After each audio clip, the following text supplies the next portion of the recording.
Let me check to see if I actually am live or if I'm just lying to myself.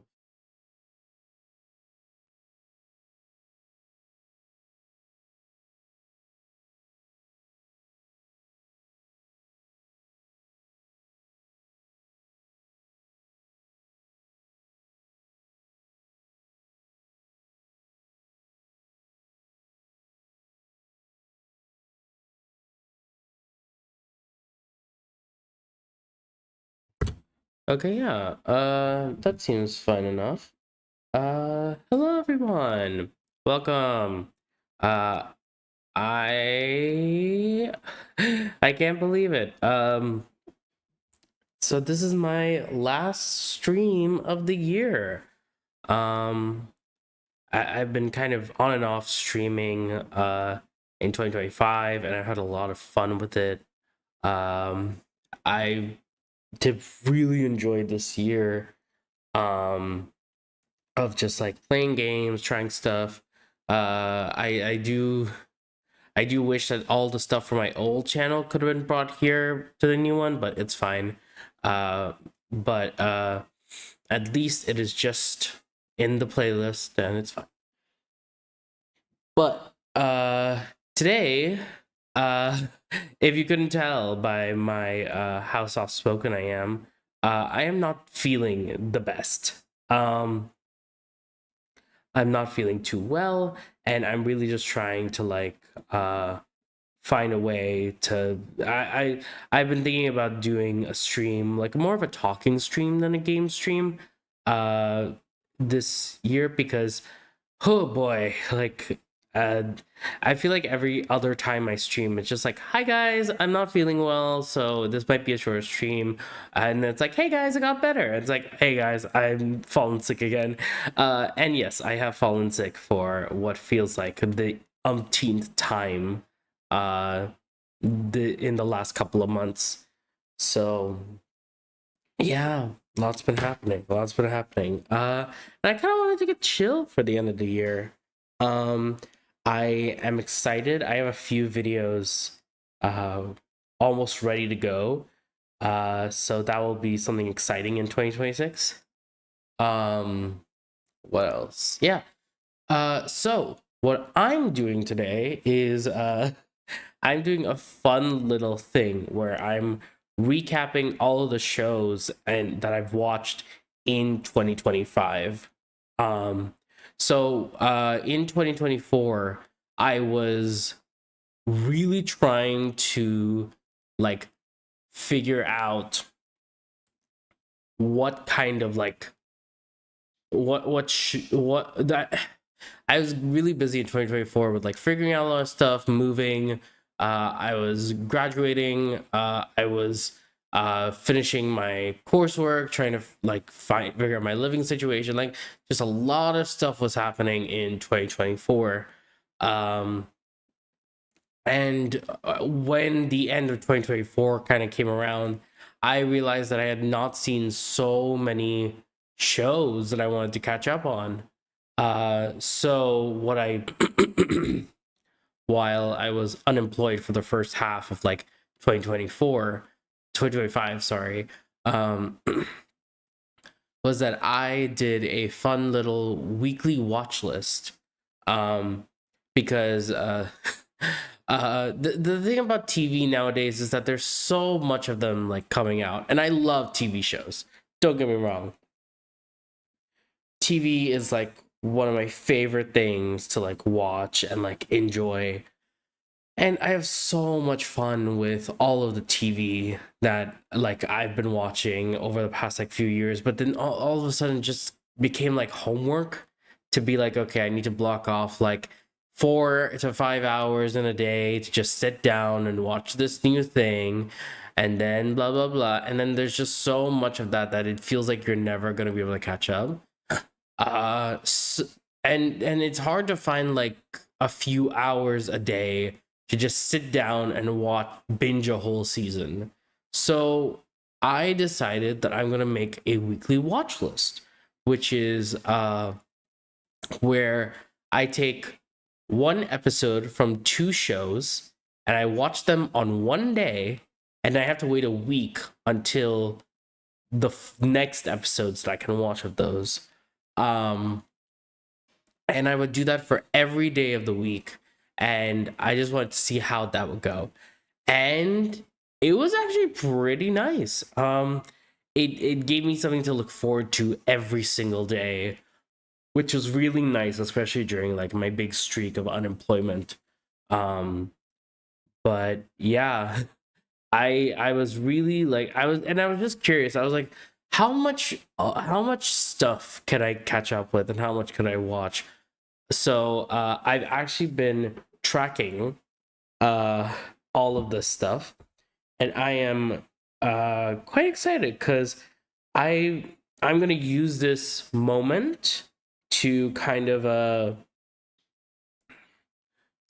like go through all of the shows that I've watched in 2025.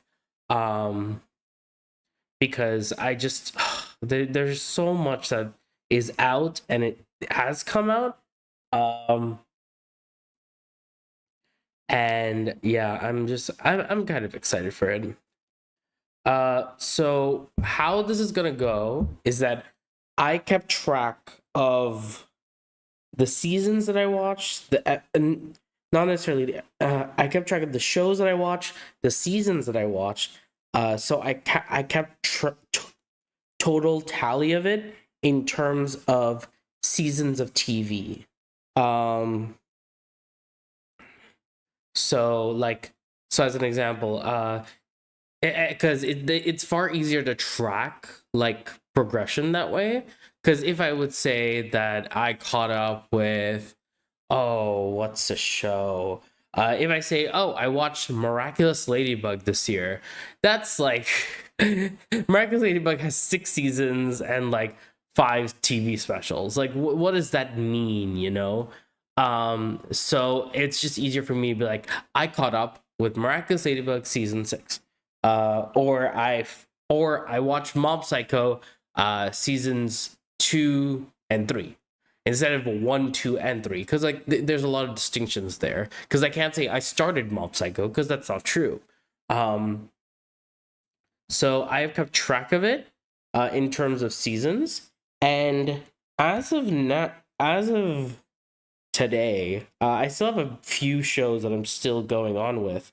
Uh, I have finished 73 seasons of television. Yes, 73, 7 3. It's wild. And I am currently keeping up with 14 shows, so uh two shows a day, which is a lot of fun. I think I'm gonna start with and if you stay behind long enough, at the end of the stream, I will have stats. So that will be very fun. Um, so I think what I'm gonna start with, I'm actually going to start with uh the shows that uh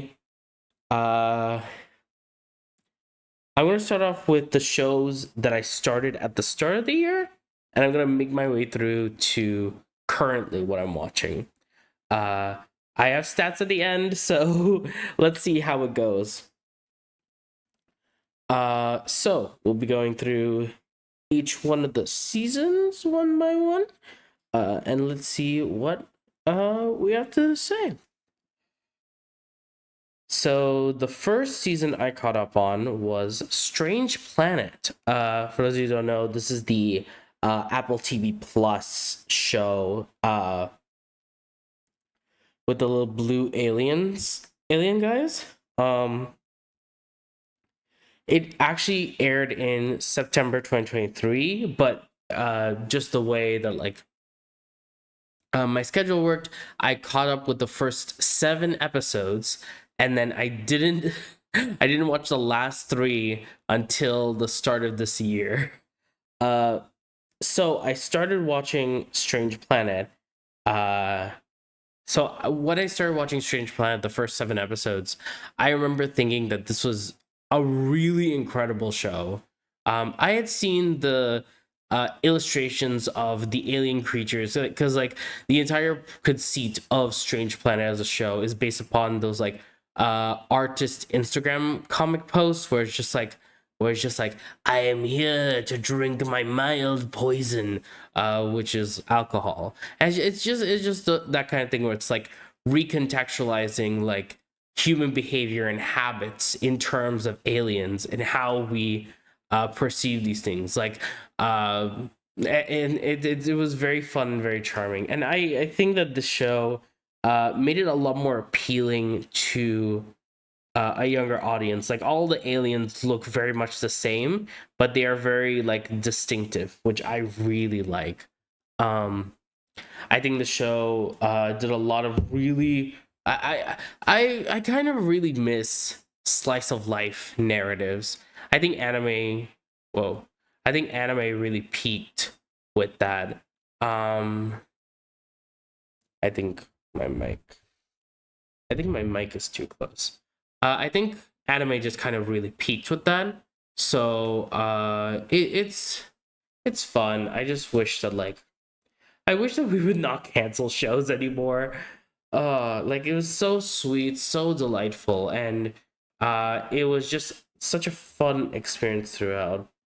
I do really love the sort of like soft serialization here with like the the manager of the place and then their situation. That was so much, it was so nice. It's just a nice like comforting fun show, and it's one of those shows where like you don't feel tense at all and you can just like go. It's like a lazy river, I would say. That's the best way I can describe it.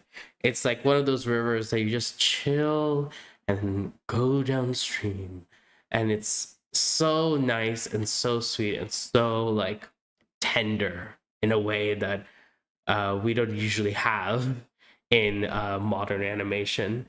So I really enjoyed Strange Planet. I really hope it gets renewed for more, but it's been a year, 2 years now. I'm not holding out that much hope. Um, yeah. That was it was really nice, and I really hope that we get something more like it.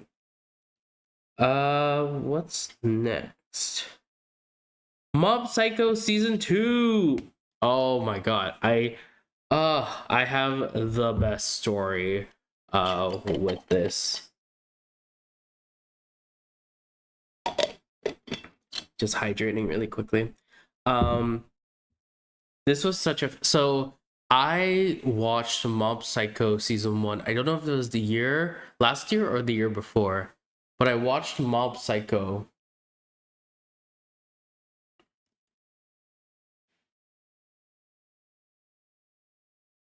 I watched Mob Psycho, and I was just like, I I kind of got embarrassed by it a bit, but it was like, no, this is actually really good. Um, so I really kind of like enjoyed it a lot. Um,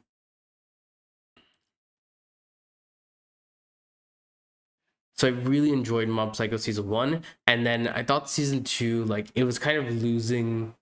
I was kind of losing steam with it for some reason.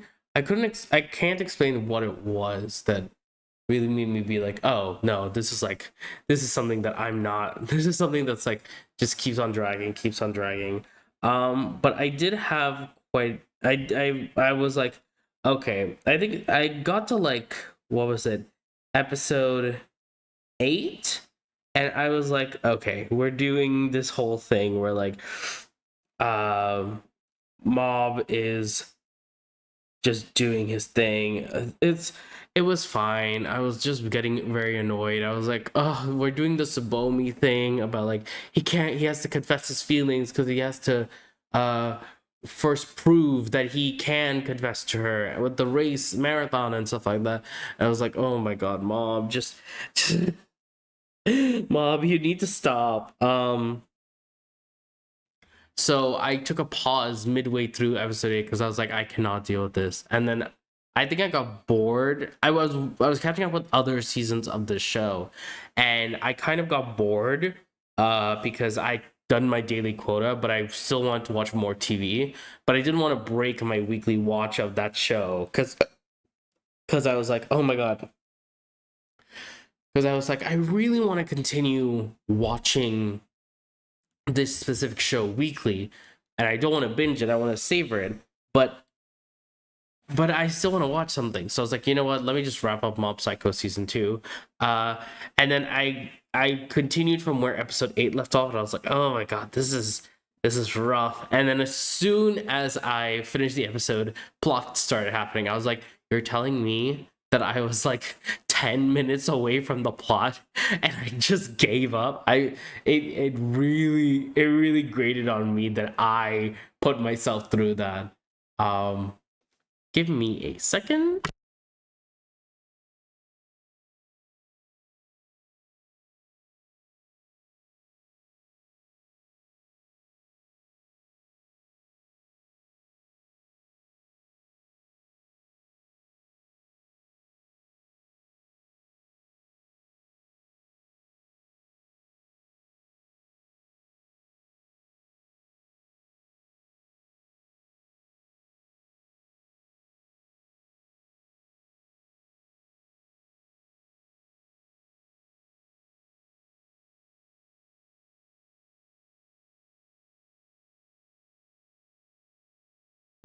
Yeah. So I caught up with, I was like, okay, I'll just wrap up episode 8. Then the plots started happening, and I just kept watching next episode.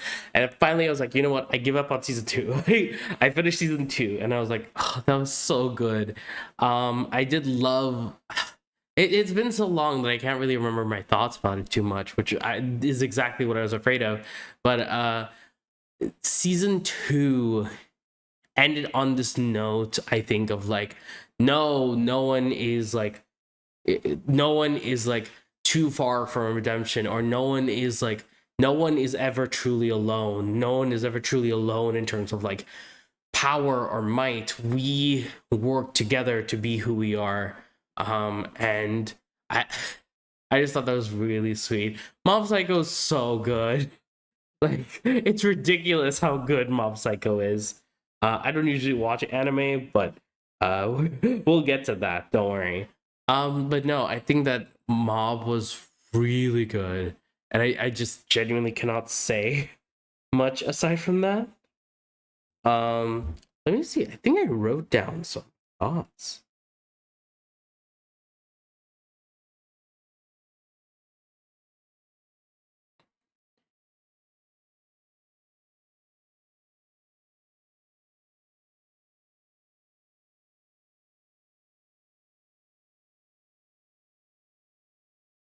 Oh yeah, I forgot his name.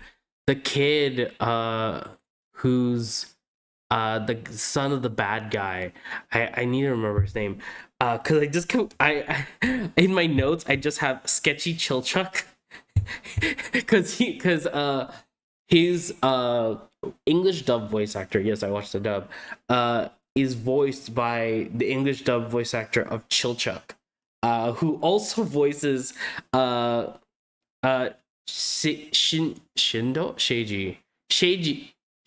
Seiji from Evangelion.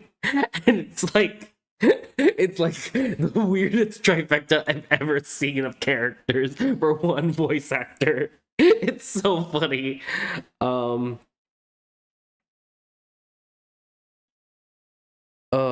oh yeah, no, the theme of the finale is you need other people in your life. Go touch some grass, you nerd. So it's so funny. It's so good. Um yeah. No, Reagan Supremacy was excellent in Mob Psycho 100 season 2. The show is so good. So good. Oh, I'm gonna miss it. Um, oh,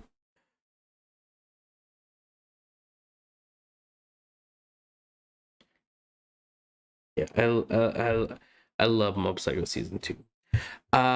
Next up we got Pantheon. Oh, so Pantheon's an interesting one because I started watching this back when it first aired on AMC Plus. Yes, AMC Plus and High Dive. I was there.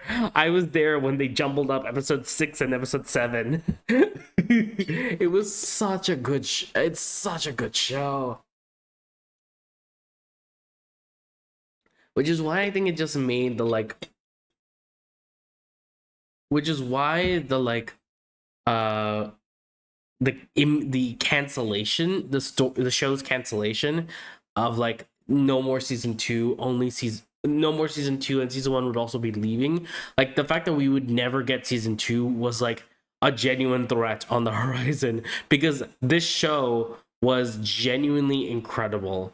I remember the first time I watched it, I think in like a couple of discords that I was on, I was one of the first people to watch it. I was like, oh my god, everyone needs to like inhale the story. It is so good. It's like a sci-fi story that's like based on that not based on Invincible, but like it's based on a collection of short sci-fi stories.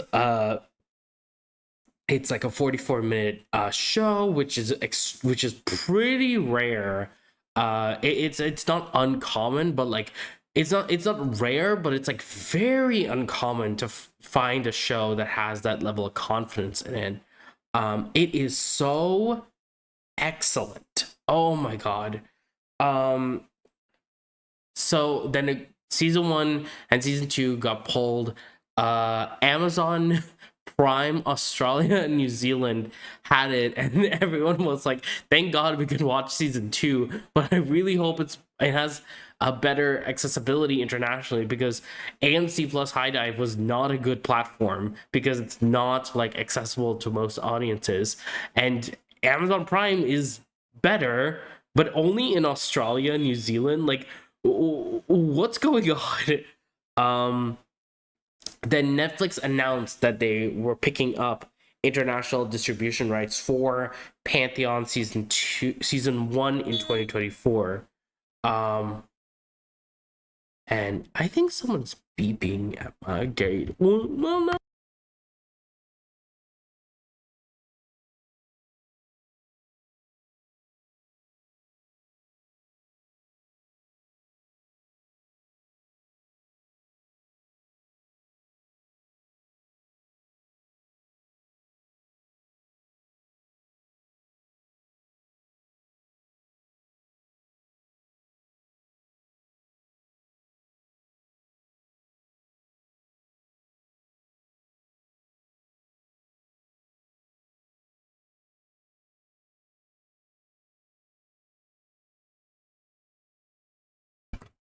Beeping resolved. Um, no, so Netflix then announced that they were going to be releasing only Pantheon season 1 internationally on Netflix in October of 2024. Everyone was losing I was losing my mind because I was like, oh my god, this is the best show. Like, guys, the fact that it's going to be available like internationally, and no one needs to like worry about watching it. And then it's like, please have season 2, please have season 2, because season 2 wasn't readily accessible to a fair amount of the audience. Like, even audience people who are like ready to give a streaming service, like they would have to use VPN, things like that, to get season 2, and it was rough. So season 1 eventually did come out on Amazon Prime, did come out on Netflix, and it was good. And then when season 2 finally came out, see, they finally announced season 2 would come out on in February of 2025, and I was losing my mind because it was this big thing about like we there was once a time 2 years ago where we would never get season 2, and it was just in the ether forever, and we would never get a conclusion to what is arguably one of the greatest TV series ever created in this decade. And when I watched it, and season 2, oh, I video coming soon on that. But the show is so good. It's so good. I can't say anything without spoiling it because it's that good. And I watched season two. Like the season two has like it's one of the best endings of a show I've ever seen. I don't think it's the best, but it's one of the best. I think like it, and I want to make it clear here that it's not because it's the best series finale. It has the best ending. That's I want to make that difference because series finales that are really well done are things like Adventure Time, Steven Universe, Amphibia, like all of these stories that have this like all round wrapping up ending.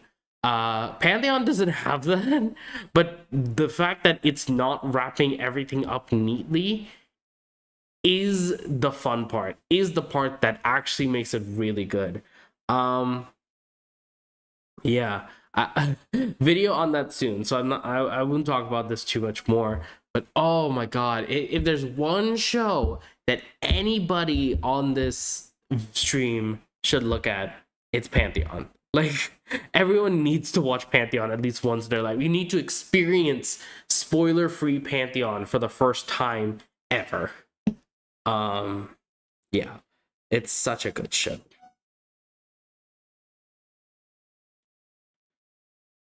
What else was in there? Super Team 4! Woo! Super Team 4, I was really excited for this one because it's on Netflix. Zambian superheroes, teen girls who are trying to do school life and also be like a super secret spy squad. And it was so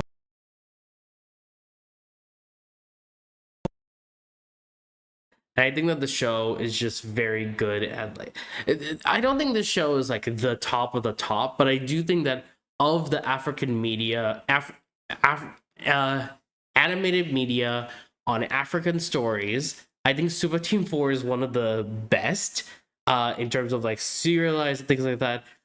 Uh there's another show on this list that I watched this year that I have very critical thoughts about, but we will get to that later. But I just want to compliment Super Team 4 so much because I think that it looks pretty. The characters look awesome.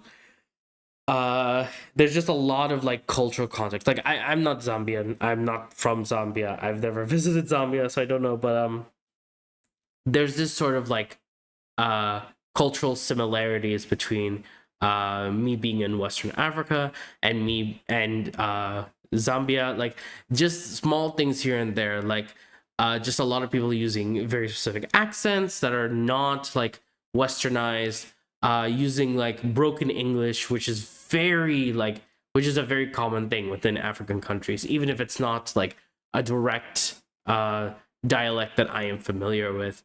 But it was and just like food and colors, like I could sing the praises of Super Team 4 so much. And the fact that it is serialized, the fact that it is like a Saturday morning cartoon, the fact that it is like very reminiscent of where I'm from, it it was really nice. I do think that the the show is trying to keep more secrets than it lets on. I do think it's the fact of just like, oh, we're just trying to have the most fun with this, and I think that's kind of what they're going for. I don't think the action in the show is particularly like stand out. I think that there is some action there that is good, but it's more of like Saturday morning action rather Saturday morning cartoon action rather than like actual like, oh my god, yeah, let's do this. Um so yeah, I yeah, I wish we had more. I really do. But it got greenlit for what's it called? It got greenlit for 2 seasons of 8 episodes each. And that's how it will end. I will say it was a brave move on their part to end the season one finale on a part one and then start the season two premiere on a part two. That just feels like a way for them to just hook the audience in a bit more. Just to be like, oh my god, like we want to make sure that you watch season two when it comes out. So we're gonna leave this hook at the end, and it was really sweet. It was a fun one regardless. I do think there are a lot of really nice humanizing moments, like I think the way they dealt with the bully character. I don't remember her name. In season two, episode four, she, like, the way that was handled was actually pretty decent. And I do like the way that they did um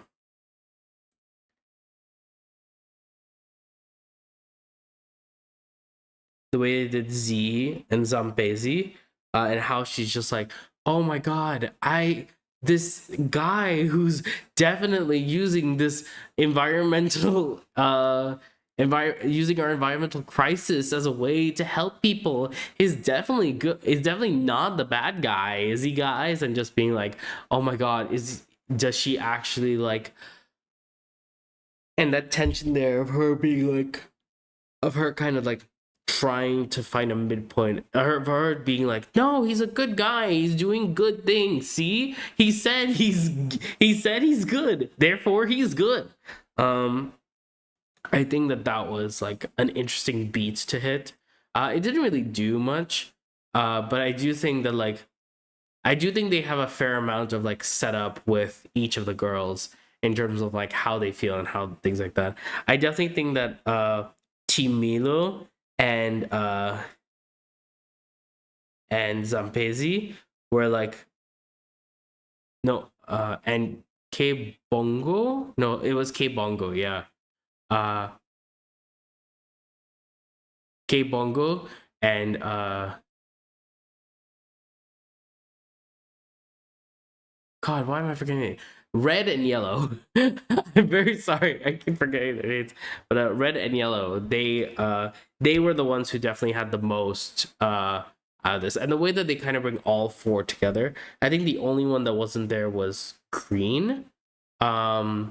She was the only one that like didn't have like a direct tie in to the villain, but that's fine. That's fine. Writing's really hard. But I think that the show has done very well for what it is and what it's set out to do. And I just have to give it like I just have to give them kudos for that. Um, let's see. Iwaju, this is an interesting one. I so Iwaju is a Disney show. It's on Disney Plus.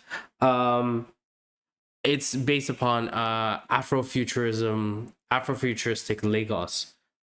This was actually a pretty good story, and the episodes are short. Like typically, an episode of TV is like anywhere from about 11 or 22 minutes. Streaming has kind of like altered that amount, so it's not like directly 22 minutes or 20, sometimes it's 24, sometimes it's 25. Like it really depends on what the creator kind of wants, or just like the way that the network wants it. So like there's a lot more flexibility with streaming, but these episodes were pretty short, and that kind of surprised me. Like these were like 17 minutes. I remember I was watching the show, and episode two of Iwaju was like, so there was so much happening. And I was like, oh, that was like so long. And it was like, no, that's 17 minutes. I'm like, what do you mean? That felt like 30. There was so much like navigation and tension, and I feel like given that they had a very strict like 6 episode miniseries runtime, I think they did a really good job with this.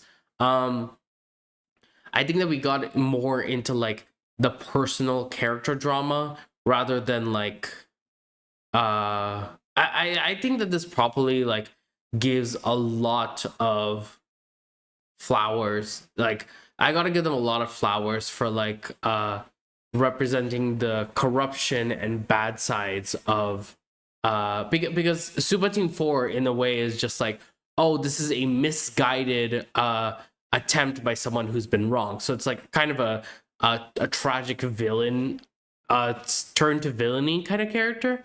I think Iwaju does that, but they make the villain a lot less sympathetic than we would want. Um, there's so many funny things that like I like the villain in Iwaju. Like he is such a menacing force. I think his name is Bola. He's just such a menacing force that he's so. And his secretaries and his right hand woman is called Miss Happiness. Oh my god, this is such an African thing where like the person's name is the exact opposite of who they actually are. So if it's Miss Happiness, then it's going to be someone scary. Much like how if it's like if someone's called Fatty, they're always slim. It's so funny. It's so funny. Um, no, but I think that I think Iwaju does a lot better narrative stuff than Super Team 4, but I feel like Super Team 4 kind of captures that like boots on the ground perspective a lot more. Iwaju is genuinely trying to like was trying to like showcase the discrimination between the wealthy and the poor in like the divide of wealth and social class, social hierarchy, and that was like a very nice commentary, especially with like uh the Afrofuturism part of it, because like the rich people have like these spacecrafts and everything, and um the people in the slums don't have those like accessibility of parts of it. And, it was just good. It was just good. I just wish. Oh, I wish. Like I said, I wish there was more African stories, and there's more to get to. There's more to get to. Don't worry. Um, but yeah, that's kind of all I have to say. I'm not sure how long I've been streaming for. Oh, about 40 minutes. Okay. I'm gonna need to like go a little faster. I don't have all day to go through every single thing, but I really want to give every season its due. Castlevania Nocturne. Oh my goodness. I I gotta be honest with you guys. I don't remember most of season one. I think all I remember of season one is the beginning, the beginning, one specific Annette's episode in the middle, and then the end. I have a very no. I do remember a lot of season one. I'm lying to you. No, I remember season one. It was really good, but it was not complete. It's very easy to tell. And Netflix does this a lot. Netflix is like, hey, we want to give you like 16 episodes, and they're like, cool. And it's like, oh, and by the way, we're also gonna split this directly in half. And it's like, cool, cool, cool, cool. So technically, oftentimes with Netflix, their season one finale is actually the show's mid-series finale. That's what happened with Centaur World. That's what happened with Inside Job. Inside Job got renewed for a second season and then canceled, which is so annoying. That's what's happening with like Splinter Cell Death Watch. Just like this keeps happening, and it's so annoying. Um, but yeah, but season two, it was a fascinating experience to watch season two. Because when I was watching season two, I was watching it weekly, obviously. And it really just made me realize how much like the Castlevania team, or at least the Nocturne team, write the episodes uh, with regards to Netflix's binging format, because the way that the episodes were written is that it felt like they were written in 2 episode chunks. So like if you want to if you want to watch episode 1, if you watch episode 1, it will cut abruptly. It will cut like kind of abruptly on a cliffhanger, and then you watch episode 2, and episode 2 has like a far cleaner sort of ending to everything that was set up in episode 1. And then same thing happens where like, and then see episode 3 continues episode 2, but it's a brand new start. It doesn't feel like it's like just wrapped up, you know? And that's kind of how it was. That like you watch in 2 episode chunks, and that kind of gives you the feeling. But I didn't do that. I watched 1 episode at a time. So that made it really interesting, to where I was like, every odd numbered episode, I was like, oh my god, this was not a satisfying ending to an episode. And then I would get double the like relief the next week when I'd watch the even number episode. I'm like, oh, okay, I understand now. So that was an odd experience. I did watch the last 2 episodes together, because you know that was fun. Drolta betraying them, with Drolta taking the power for herself, was not a surprise. I think when I was watching season 2, episode 4, I was watching a bit of the Kimi ni Todoke live action show, and so I had it to original Japanese because I don't watch dub for live action stuff. And then I was gonna start. I was starting Castlevania Nocturne season 2, episode 4, where Drolta meets Elizabeth Bathory for the first time, and there's this extended sequence where she's just quietly going through a hallway, and she comes to Elizabeth Bathory's room, and she Productions has a video on Castlevania Nocturne season 2, No Gods, No Masters, and that was really a really good analysis that they did there of Castlevania. I I personally come to Castlevania for the fights and not the like overall message, if I'm being honest. They do a lot with the messaging, but for me, every episode I was like, okay, this is something that they're setting up. This is something they're setting up, and they paid it off, and it was really nice. Yeah, it was really cool and really fun.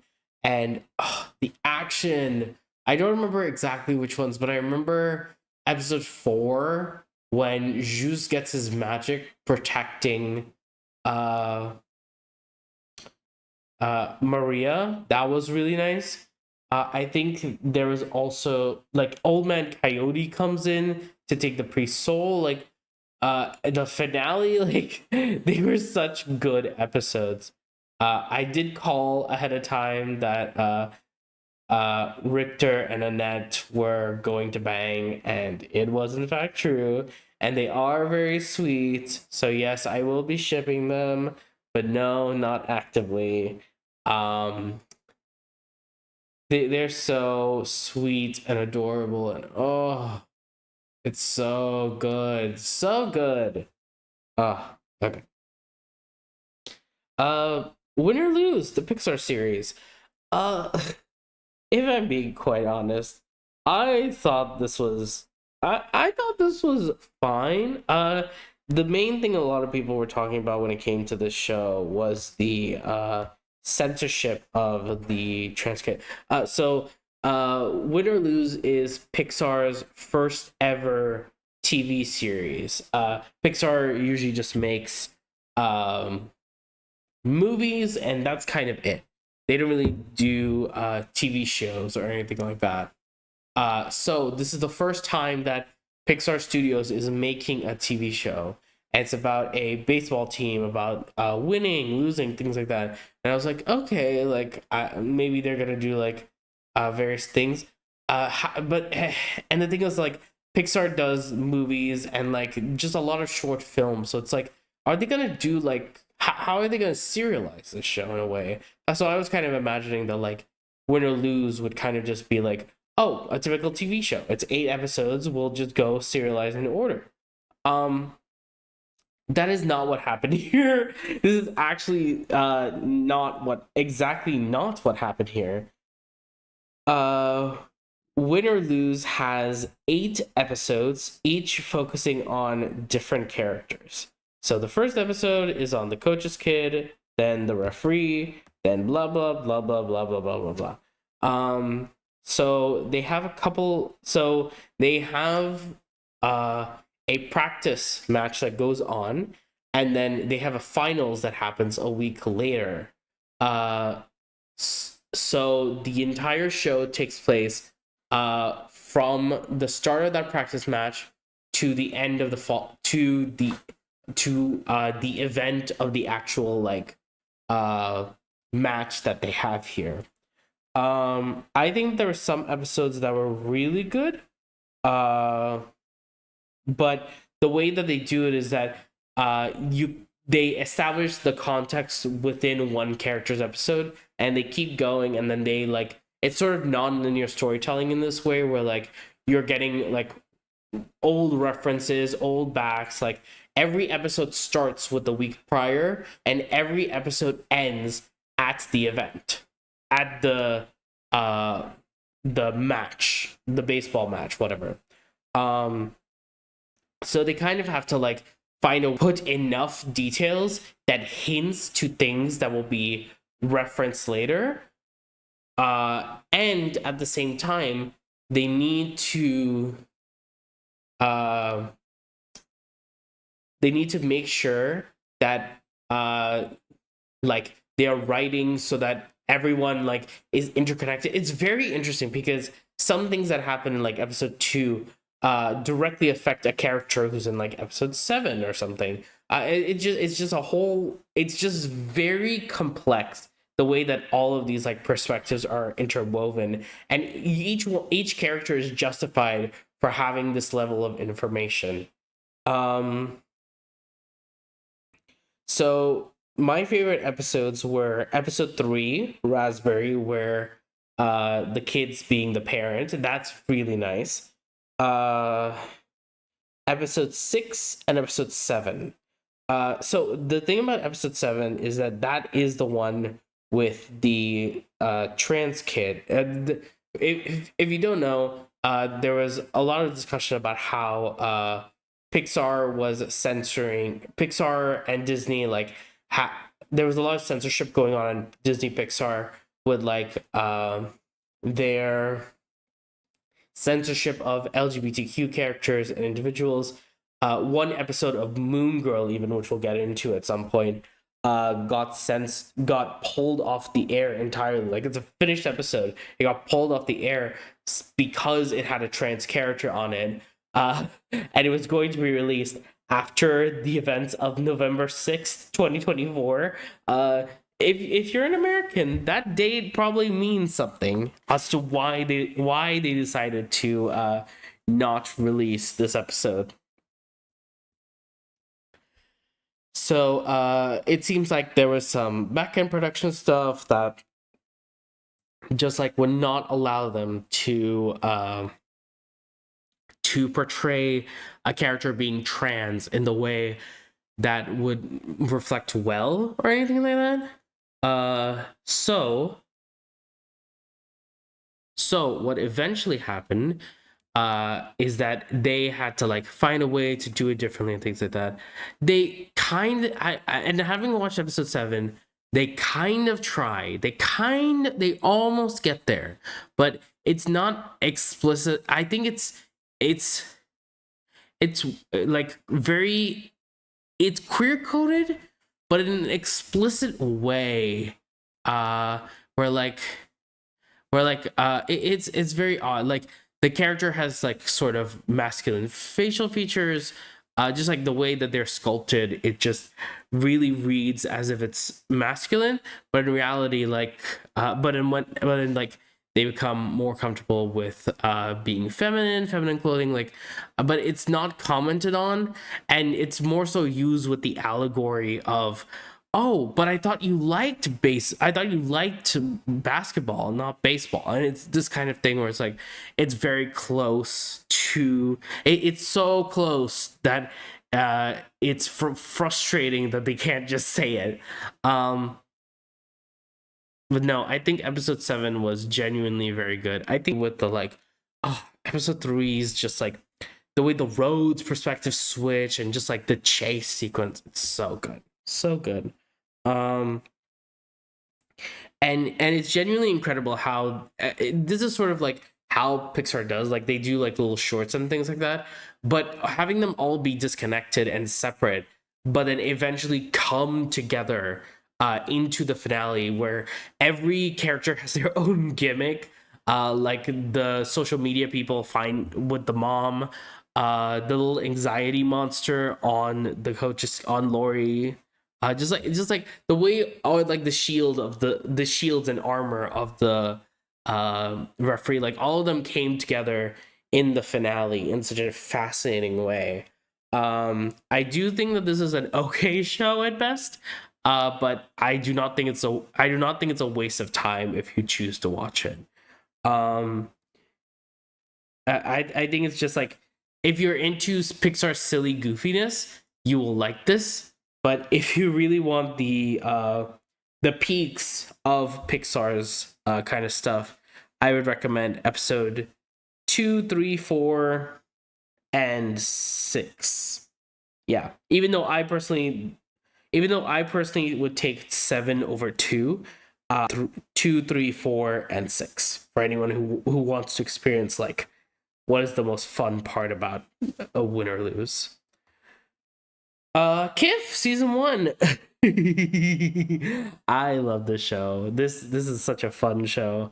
Um I'm catching up at season 2. We won't talk about season 2 for now, but season 1 was so good.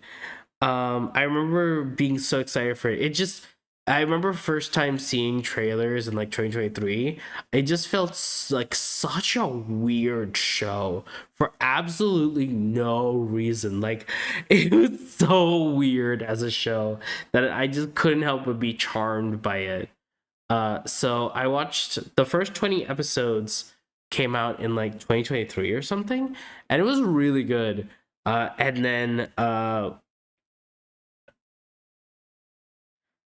And then I was like, okay, cool, I'm gonna take a break from this. I got busy with school, and then I was like, you know what, I've been wanting to watch KIF. I've been wanting to finish season 1. Season 2 is coming out soon. Let me just watch the remaining 10 episodes. And it was pretty fun. So for anyone who might be curious, the last season 1 I started this year from, let me see, where is it? From Trevor's Rocking Halloween Bash. I did not like that episode. I thought that the main guy was like not very fun. But it was the main like antagonist was not good. But I do like that how like like in the story of like Trevor's Rocking Halloween Bash, oftentimes it's just like, oh my god, what's the word I'm looking for? It's just like, oh, you don't want to go to the scary Halloween popular kids party? No worries, we can go here. And then oftentimes it's like, oh, trying to balance between the popular side of the popular party and then not. But I do like that KIF like commits to staying there. But when they move, but the thing is that when the party comes to them, that's when she's like, oh, okay, yeah, yeah, yeah. And then she does do the shenaniganery, which is kind of done. There's a couple of other episodes that I was like not really a fit. Was like the thing about KIF is that like they're all fun and good episodes, but there are some episodes that stand out more than others. Like one of my favorites from this season was Blooper Quest. That's the one where KIF and Barry are trying to make a film so that they can have bloopers. But what actually happens is that they make good takes, so they actually make a cinematic masterpiece. frustrated that they made a cinematic masterpiece instead of having the fun bloopers. She's like, oh my god. And then they've gotten so good and so big at it that one of the side characters' dad, who's like a TV exec hotshot, he's like, hey, we want to make sure that you are like doing good stuff and like doing that you turn this into a full-on production. And Kid's like, yeah, we're kids. If we're given real money, we're going to mess up. And it's so funny. I think Kif is like, they do like some complex shenaniganery with like, okay, you're gonna be a waiter, you're gonna have to serve these two ice creams, you're gonna need to go across these marbles, you're gonna need to like navigate through this chocolate sauce, and then and then you just need to serve the plate and it's going to be fine. And then they do it with ease on the first take. And then he's just like, okay, what if I put in tongue twisters? And he do tongue twisters perfect. Oh, this episode's so funny. It's so funny. Literally, like, there's no episode of the show that is as funny as this one. I highly recommend Blooper Quest to anyone. Okay. What else?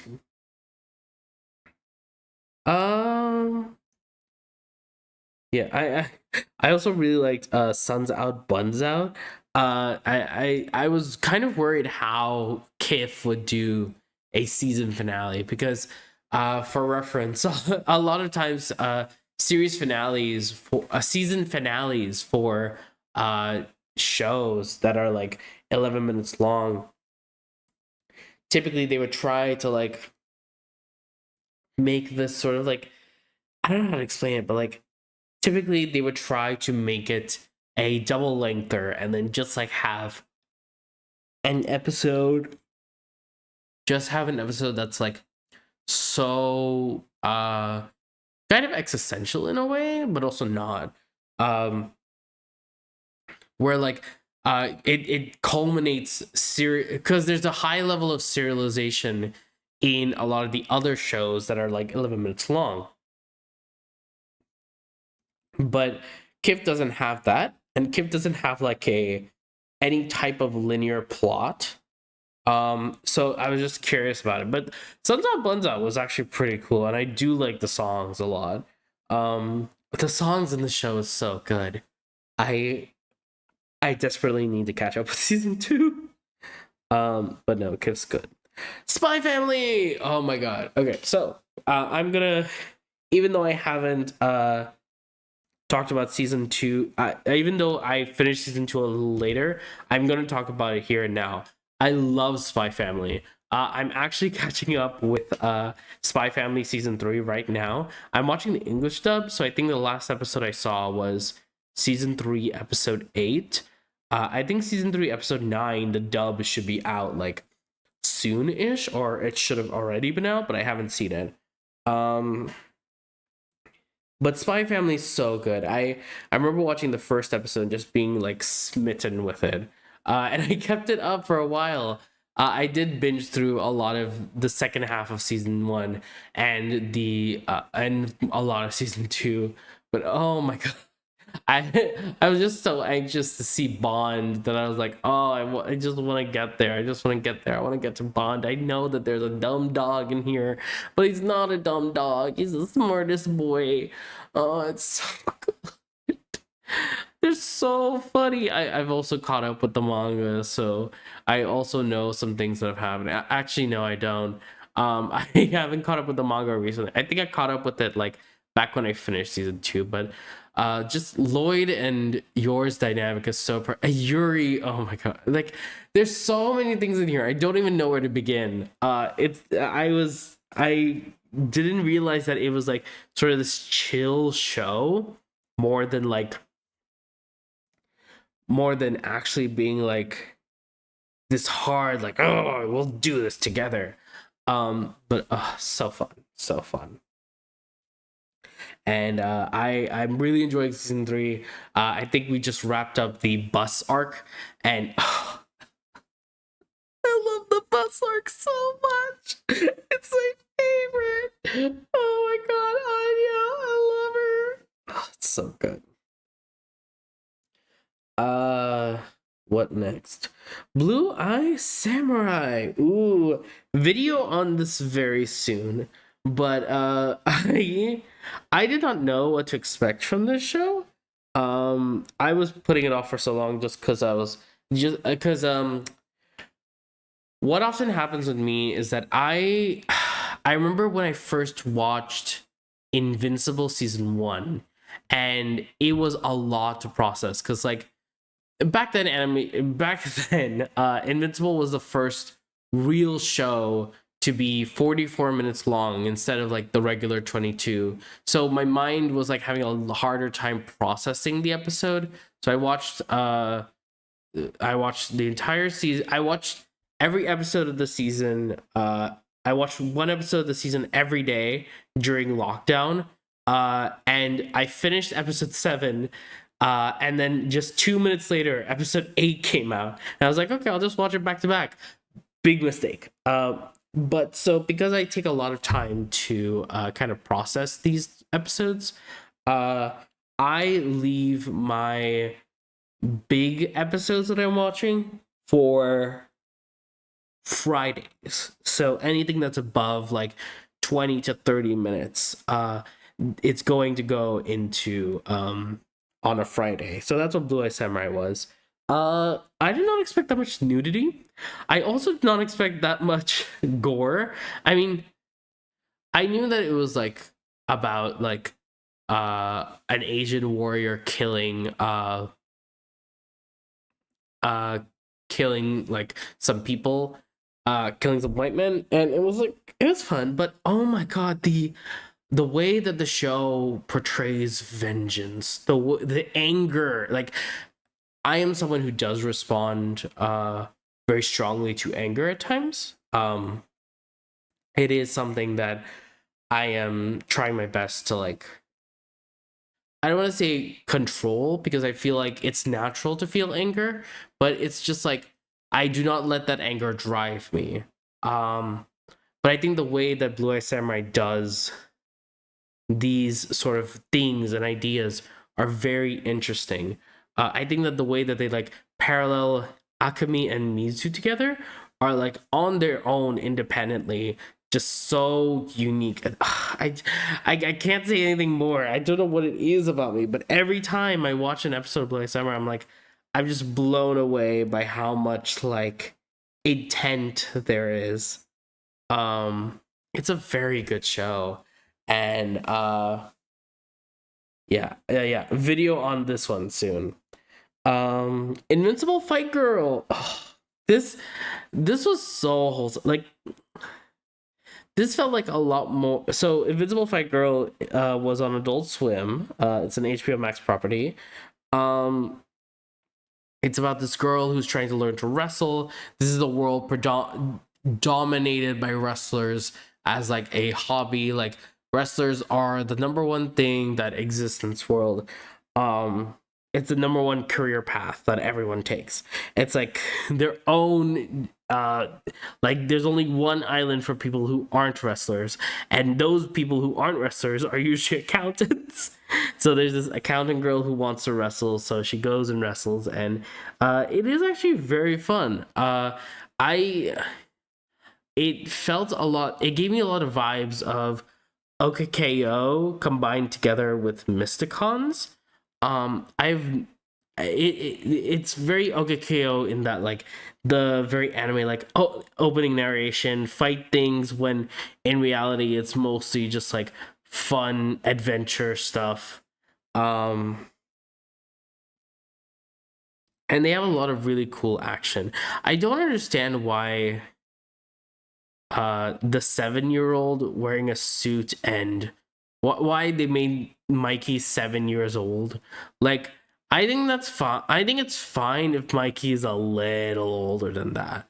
Like if he's just like a little younger than Angie, that's fine. But 7 years old feels like a bit too much.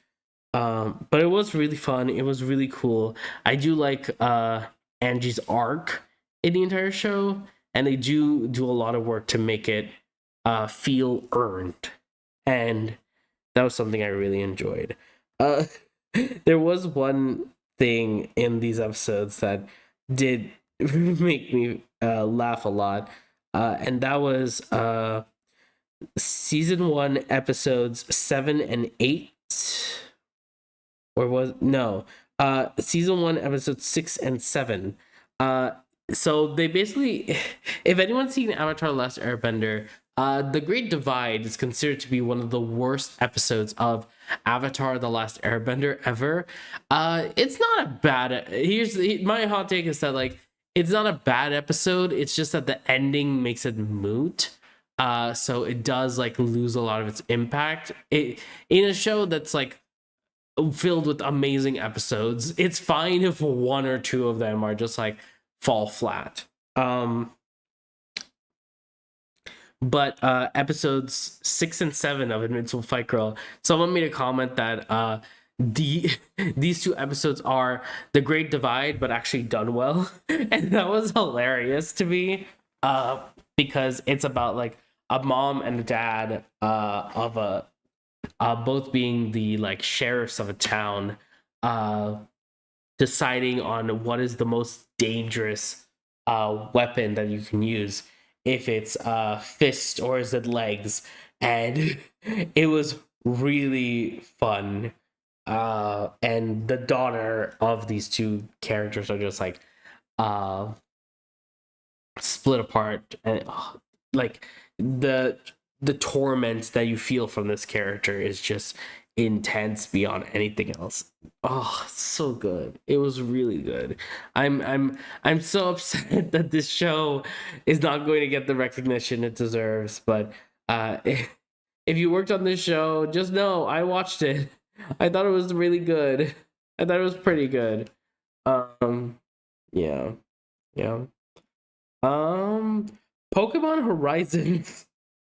This is the weirdest thing. So I heard that the Pokemon, so here's the thing.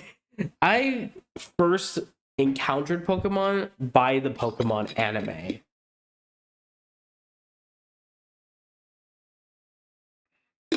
So I watched the anime, and I spent 3 years catching up on everything from the very start of Indigo League to the very start of the X and Y anime, because I caught up by that point, and I was like, I do not remember those 3 years at all. Like, everything's a blur during those 3 years. I just remember those were the years I was catching up with Pokemon, and so I had to like empty a lot of my like long-term memories for Pokemon lore. But when it was announced that Ash Ketchum is no longer going to be the protagonist of the Pokemon anime, that is actually a big deal, because he's been the protagonist since the mid 90s, and he's continuing on into the 20s. He's still 10, and it's like, okay, fine, Ash, he's getting boring. Like, he's a fine character, and they tried to find many ways to make him unique. Like, every time he would go to a new region, he would start off with a new team every time, and that's pretty cool. That's pretty fine. But like, that doesn't make it sustainable long term, or make it fun long term, you know? Because at the end of the day, he's still gonna do it. He's still gonna go. So it just felt like he was getting stale, because he had learned so many of these lessons already, that it's just like, why are we repeating these lessons again and again? And so it sort of feels like backwards progression, like a regression in a way, and it just got really annoying. So when it got announced that his story was ending, and that there would be a new protagonist, and that protagonist was a girl, I was really intrigued. And I didn't know when to catch up on it, but I think this was around the time that Pokemon Horizons episode 90 English, the Japanese dub came out, and a lot of people were talking about it, and it was like, oh my god, this is so good. Da, da, da. So I was like, okay, you know what? I will watch it. Um, so uh, I think at the time, the English dub for episodes 1 through 68, where one of where Roy's starter evolves for the first time. That's how much I watched, and honestly, I really liked it. Like, I think they have a very solid new crew of villains. They have very solid protagonists. They have a very solid like. There's another show down the line that I'll make this comparison with, but like they have a very good like adult perspective that also can allow kids to watch this. So like if you happen to be an adult that's an old Pokemon fan, you can also watch this and have a perspective of watching it through the adults, or you can have a perspective watching it through the children. And that is very fun, and that is very unique, and that is very like engaging to an audience. Um and it doesn't like isolate either of them, but also it like allows for like Ash, for all intents and purposes, is like a guy. So to have Lilo learn a lot of it's just so nice. It's just a nice series, and it did slow down a bit. And I didn't actually. I gotta be honest here. I didn't actually watch the anime because honestly, like a lot of these things are things that I know as a like watcher of the anime previously and a player of the games. So I was just like, you know what? I'm just gonna play like Pokemon's Violet while this is going on, and it was really fun. It was really, really fun. I do plan on catching up with the dub at some point. Probably not now, but maybe when like a fair amount more of the dub comes out, I will catch up with it. But right now, I'm just kind of chilling. Okay. Oh god. I have to be careful what I say with this next one. Link Click Brighton arc. Um, so I I have to be quite honest here. I do not have strong thoughts on Britain arc. Uh, I think that it was fine. It's very much like a transitional season between seasons 2 and season 3. Um, I did like the first episode the most. I do think that the first episode does a lot with like backstories and things like that. I think that the first half with the girl who really likes who wanted to go to cons and wanted to speak to their favorite creator, that is very good. I really enjoy that. That part's really nice. The second half, I think it's a bit too dramatic.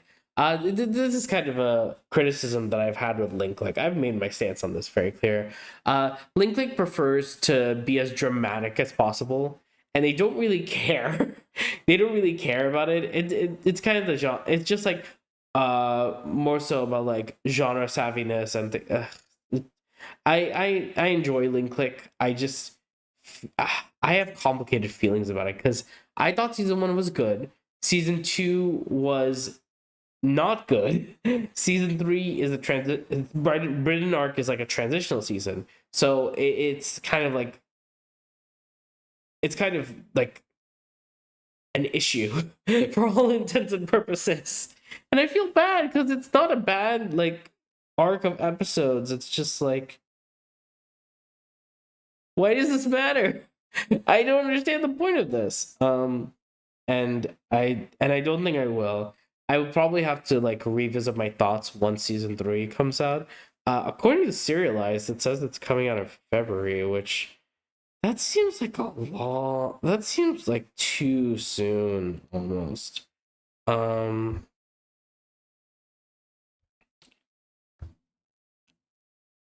Yeah, that seems too soon, but who do I what do I know? Okay, I'm gonna just start going through these faster and faster. It's already been an hour and I'm barely through like 13 of these. Common side effects. Common side effects was really good. Oh my god. I would say that this is probably the actually wait, hold on. I just want to check because I could be wrong.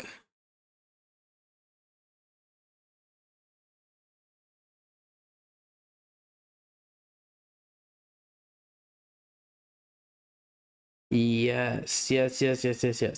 I think that I could see the argument for this being the best new show of the year. This show is so good. I do love the medical commentary. It was very odd for this to come out because at the end of 2024, the whole thing with Mario Mangione's brother came out. Mario Mangione is not a real person, but you could probably figure that out with context clues. But it was just so interesting that when that occurred, and there was this big talk, a big discussion about the healthcare industry in the United States.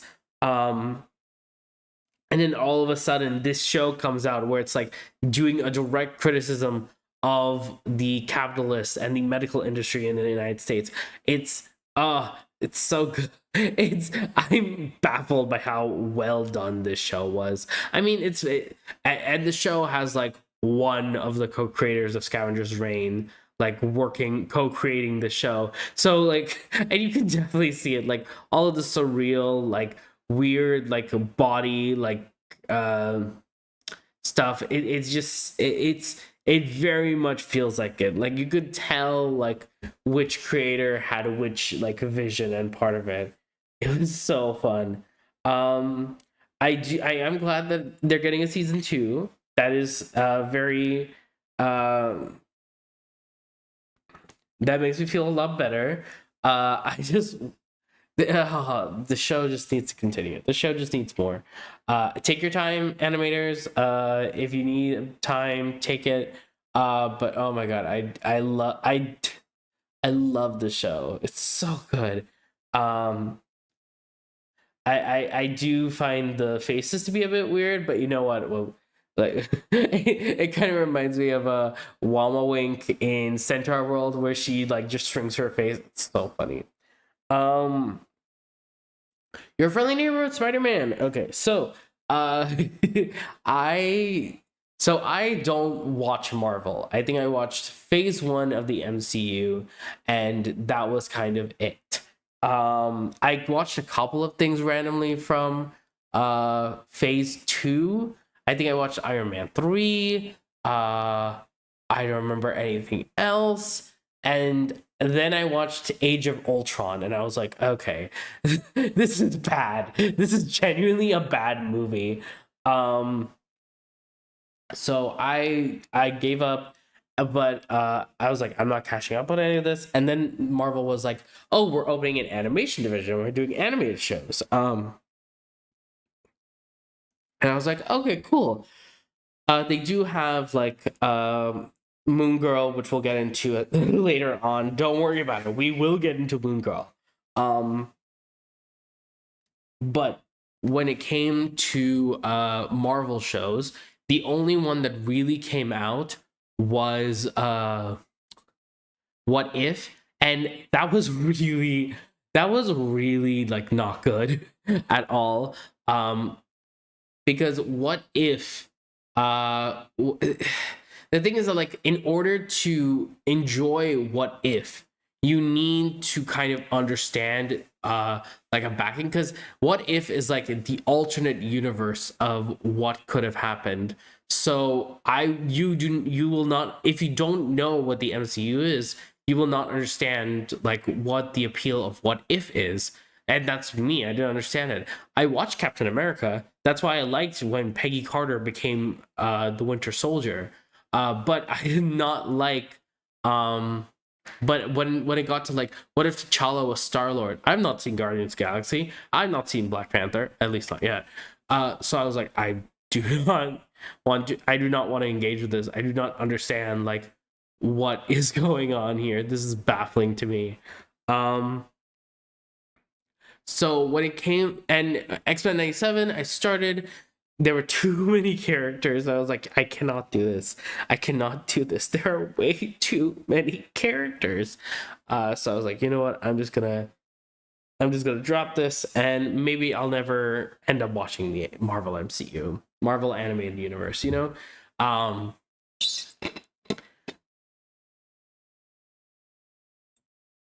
then Your Friendly Neighborhood Spider-Man came out, and there was a lot of issues. Like the trailers didn't make the animation look good at all.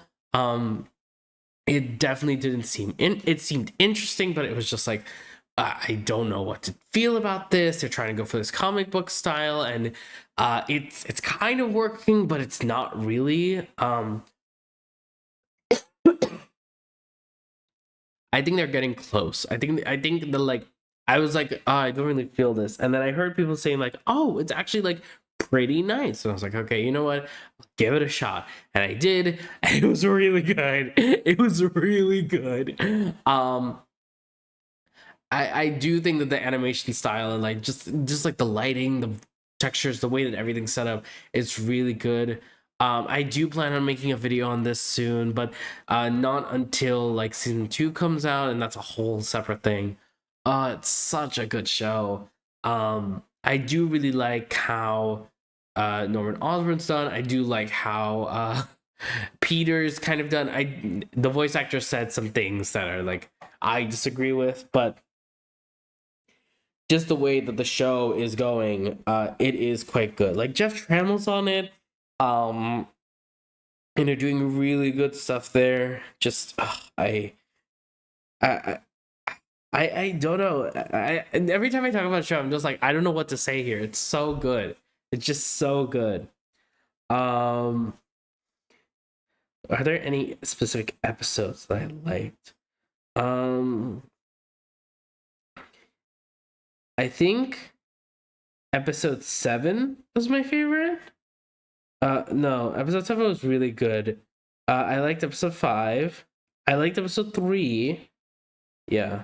Yeah, episode 3 I think was my best because it was like uh paralleling Lonnie, intercutting Lonnie and Peter's like uh becoming Spider-Man and becoming whatever Lonnie's gonna become, Tombstone. Ugh, God, the way that they were like, we're gonna call you Tombstone. It's like you can't build up to Tombstone, but it's part of the MCU, so you can't really say anything. Still confuses me. Uh when I explained this to one of my I explained to one of my friends that like uh Peter is not supposed to be Spider-Man because of Doctor Strange shenanigans. And it was an accident. And one of my friends was like, "Oh my god, I can hear Miguel in the background just screaming like, 'What do you mean it happened again?'" And then I was like, "No, it's a time loop. So he's always destined to become Spider-Man, but only because he became Spider-Man." It's weird. It's so weird. I'm curious to see how they will handle this. Um Duke and Brady season 3. That was fine. I don't have the strongest thoughts on this season. I think that season 2 was a lot better, if I'm being quite honest. Um were there any episodes I really liked? I did enjoy episode 2 Pain Garden a lot. Um the one where Birdie gets eaten by a snake is such a weird episode. Um, Screech Leeches was odd. Speckles episode. I do. There was one thing from the season that did really like work on me, and that was what was it? It was I think it was the end of episode 2 of season 3, episode 3, uh where Figgy has gotten drunk and is not doing great. So Tuka is just like, hey, can we? And Figgy's one rule is like, don't comment on how much I drink. Like, you could say anything else, I will change anything for you. Do not worry about that. And she's just like, and she was trying to do that, but she's like, he's like, I told you the one thing you should not comment on is how much I drink. And she's just like, okay. And then she's like, no, I can't do this. I can't stay here and watch you like harm yourself in this way. I'm sorry, but I can't do this. And that felt very much like the live action reboot, the 2017 reboot, One Day at a Time, because that just felt like something straight out of that show, where it's just like, hey, I need to make this very clear and very direct about what's going on because this is not okay. But we need to work through this together. And I'm sorry, I've never seen a show just capture that feeling that I have when watching One Day at a Time, where it's going from very comedic to like genuinely pathosy and like, but like very progressive. And I really enjoyed it. I really did enjoy that. Uh, I do think that season 3 is a bit of a mess, but it is a fun mess. I do like that Pastry Pete is like getting comeuppance for a lot of stuff. That was really fun. But I wish there was season 4. Um,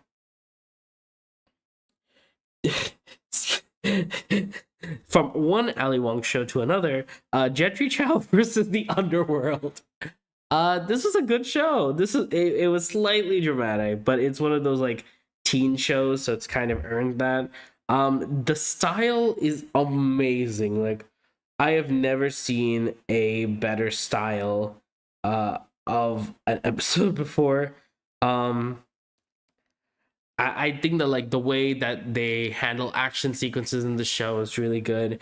The way they handle like interpersonal relationship dramas, like the way they progress the plot in a way that is simultaneously natural and also like frustrating is so good. And like they don't let the characters have secrets for too long. Like as soon as the audience finds out about it, like the characters are gonna know basically the next episode. And that was really, really fun. Um,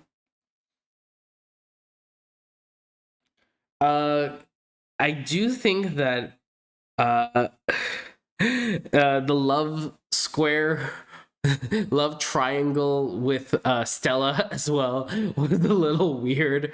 But overall, I do think that it was kind of sweet. Um, I do think it was kind of sweet and fun. Uh, episode 5 owns my heart. No, uh, no, it's episode 4. Episode 4 owns my heart at the end because they have skin suits, and honestly, that is like the thing that I love the most. Like, if I could just unzip my skin, that would be so much fun. Like, and the fact that they revealed that, oh, literally the best thing ever. It's literally so amazing. Just like unzipping skin. Oh, so good. So good. Um and the drama, every episode just keeps going up, up, up, up, up, up, up, up, up. Um yeah, I do think it was interesting to have the first 10 episodes and then the last 3, because episode 10 feels like a finale, but the last 3 definitely feel like its own arc. Like if it clearly feels like from what I've heard, this was always the intention, but it genuinely feels like these last 3 episodes were just a compressed season 2 in a way. And I'm not sure how I feel about it still, even after like finishing it months ago. Um, yeah. Apothecary Diaries. Oh, this is so good. I heard so many people talking about Apothecary Diaries. Someone in my TTRPG group kept talking about it, just like Apothecary Diaries is so good, and I was like, okay, okay, I'll watch it. I watched the first episode. I did not realize that it was a chill, like medical. Is procedural the word? I don't think so. It's like a historical fiction medical procedural. But like it's about mysteries and it's so lovely. Um, and just the fact that like all of these characters are just are here. Season one was so good because it had so much character development, had so much character stuff. Lee Haku is such a cutie. I love him and Pyrene together. Um, God, the way that the mystery is kind of interwoven in the entire season is just too good. I do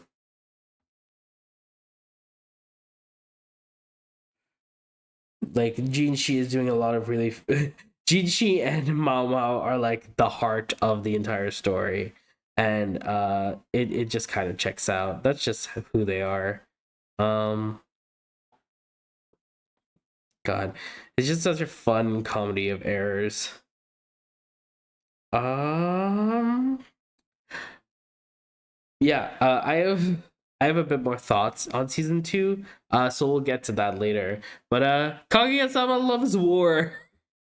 Kaguya-sama. So Kaguya-sama is very interesting. So I had read the manga. I think they were about to enter their final year, and that's where I stopped the manga because I was like, oh my god, I'm getting a headache. And I think I still kind of feel that till today. Um, so Kaguya-sama, I because I read the manga, I knew what happened. I just want to make sure that I saw everything in the anime properly because I was doing some work. I wanted something in the background. And I was like, you know what? I haven't seen, I don't remember where I left off Kaguya-sama. So I'm just going to like start from the beginning.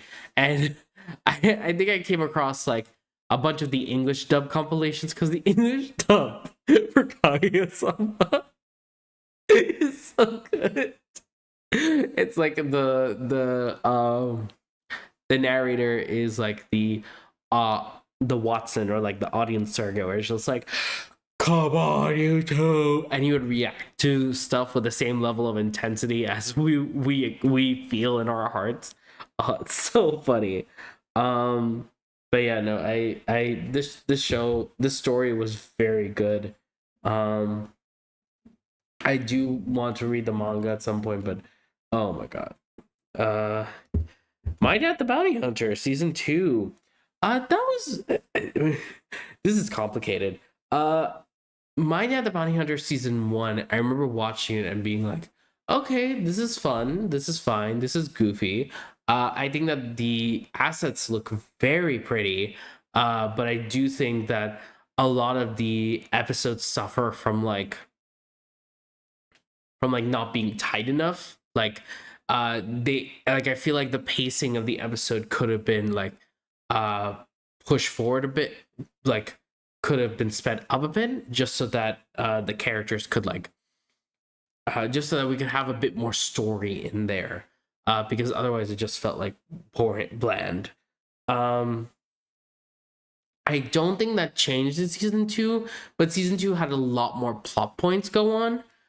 So that made me feel a lot better about like using a lot more time in random places than with season 2, than with season 1, because in season 1 we just had the two kids and the dad. And then in season 2 we have the dad being kidnapped, the two kids and the mom, and then also Blobby. And then other plots, and then the other plot line with what's her name, the mom's parents, being the king and queen. Like it was so fun to just experience that. And god, the way that everyone was thirsting after Terry and just being in that like speedos and weapons, like oh, the trial outfit. Whoever came up with that and found a way to get it greenlit, I I thank you so much. It's such a good outfit for him. Oh, it's so great, so great. um I do think the show wrapped up fairly satisfactory, sa- satisfyingly. Uh, I do, I do like how they went from evil robot person to evil robot man to evil shape changer woman in like 5 seconds. Was she a shape changer or was she like a reptile in human? I have no. I totally forgot. But I do think that they did earn that like grand epic final battle sort of thing in the finale. So yeah, they're doing a lot of really cool stuff.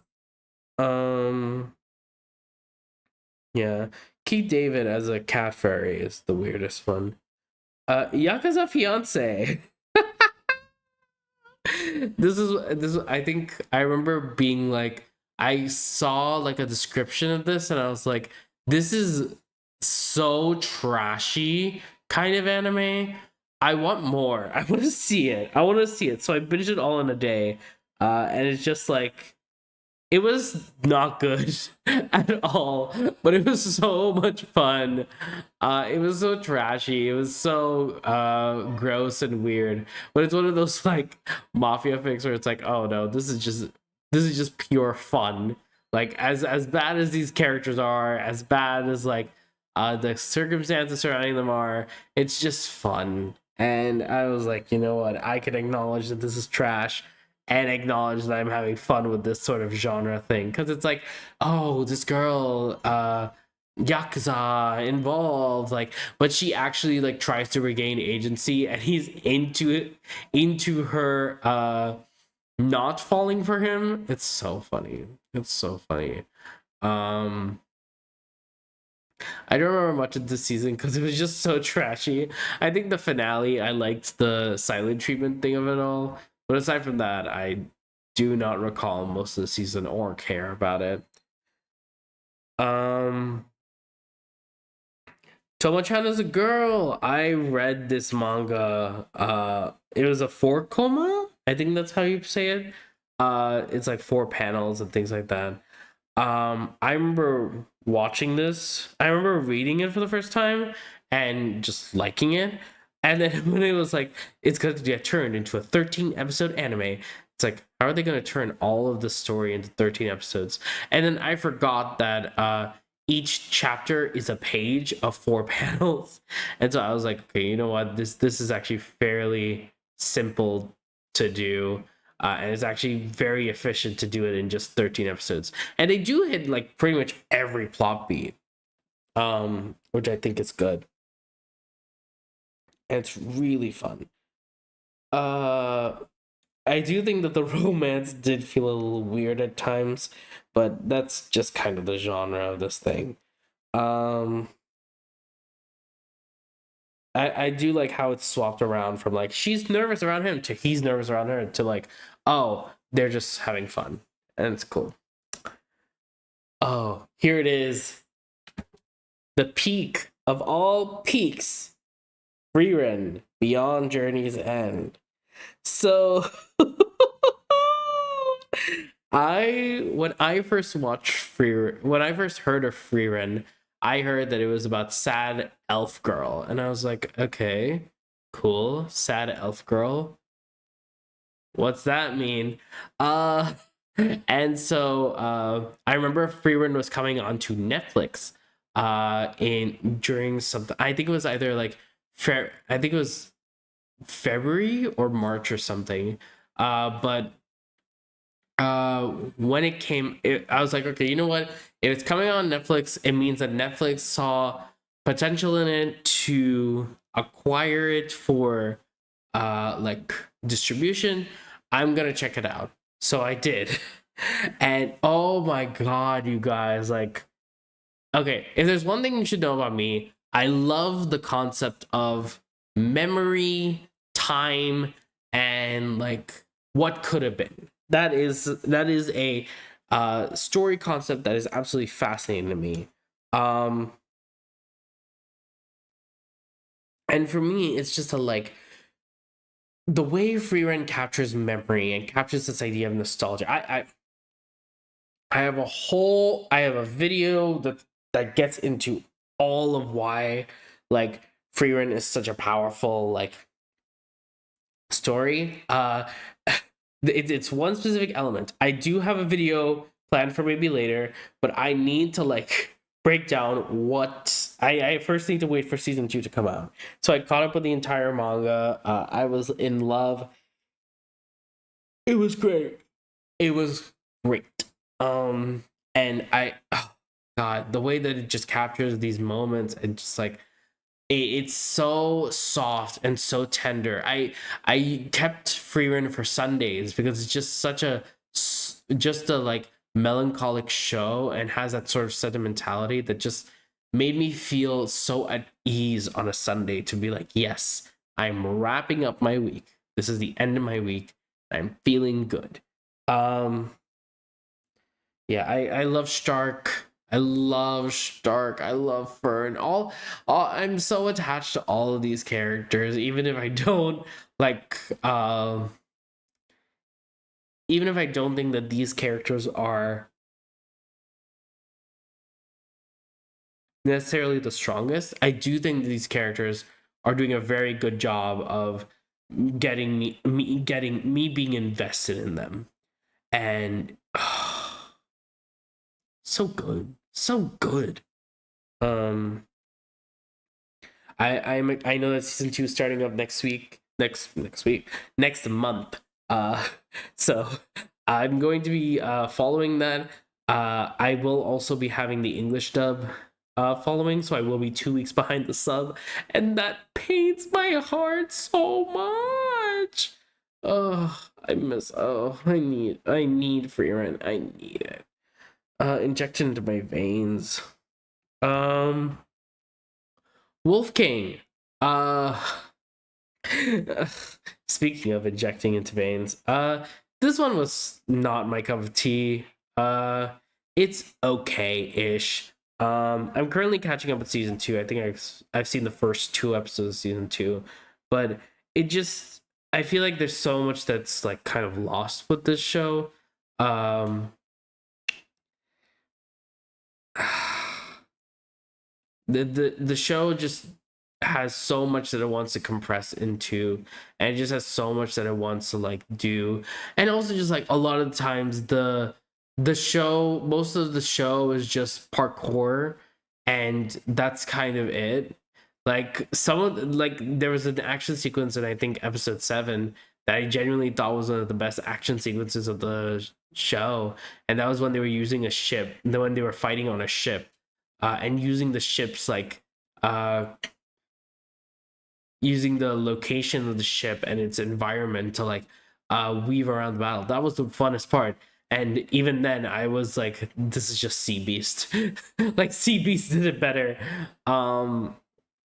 So it was fine. It was fine. How long? Oh my god, I'm reaching 2 hours. I am barely any of the way through. I need to speed up even more. But yeah, the thing about Wolf King was that this is the last production that Jellyfish Pictures did. They were a big animation VFX company in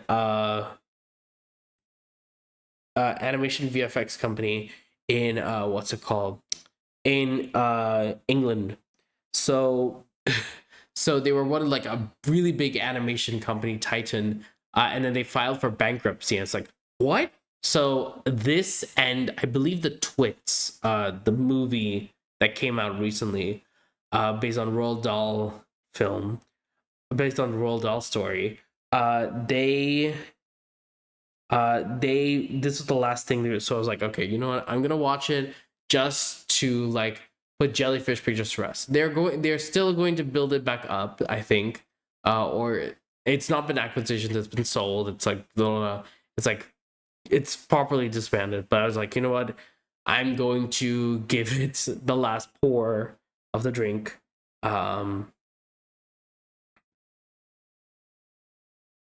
Just like that, you know.